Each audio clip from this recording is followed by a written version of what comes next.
Create a template that matches your brand. On your computer, open the Vids video file you want to use as a template.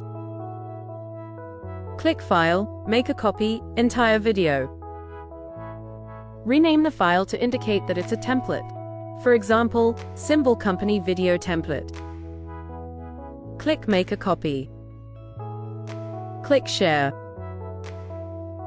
Change the access type for all users to Viewer.